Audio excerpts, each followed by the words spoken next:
alors que Pierre Palmade a été mis en examen pour homicide et blessures involontaires aggravées après avoir causé un grave accident de la route alors qu'il était sous l'emprise de stupéfiants en février dernier. Les fournisseurs de drogue du comédien ont été jugés et condamnés ce 20 novembre. CIST, une procédure parallèle à celle qui concerne la responsabilité de Pierre Palmade dans l'accident routier du 10 février dernier. Ce 20 novembre, le tribunal de Melun en Seine-et-Marne se prononçait sur la peine que devraient exécuter les 3 fournisseurs de drogue ayant permis à Pierre Palmade d'obtenir les substances qu'il avait consommées avant de provoquer l'accident de la route dont il était le protagoniste principal alors qu'il conduisait sous l'emprise de stupéfiants.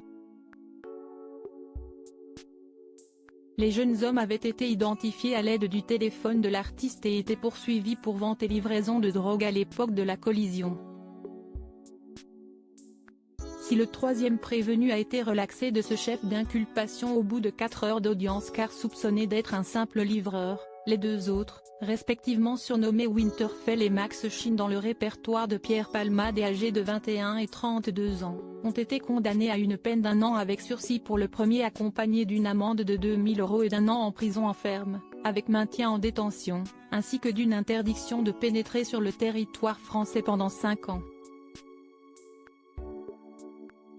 De la drogue retrouvée au domicile de l'humoriste alors que le parquet avait requis jusqu'à 3 ans ferme, la défense des dealers a estimé que l'enquête était excessive pour ces petits dealers du fait de la notoriété du toxicomane qui est impliqué dans cette affaire.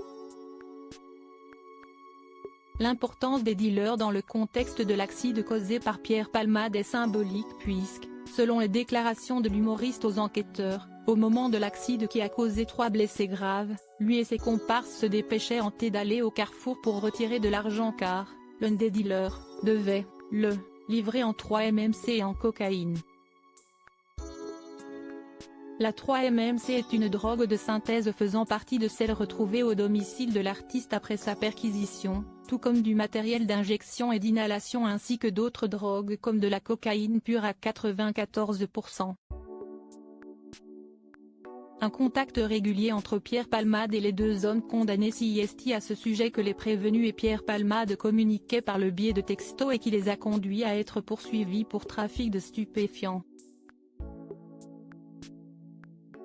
L'humoriste avait en effet reconnu devant les enquêteurs avoir consommé, avant de prendre le volant, ces multiples psychotropes.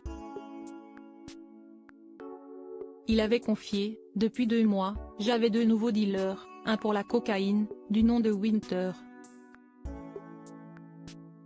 Pour la 3-MMC, c'était Max Chine. » Le téléphone de Pierre Palmade confirme que durant les semaines précédentes, il avait contacté ce dernier presque tous les jours.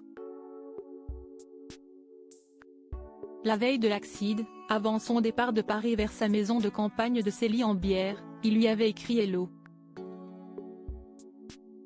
Dispo ?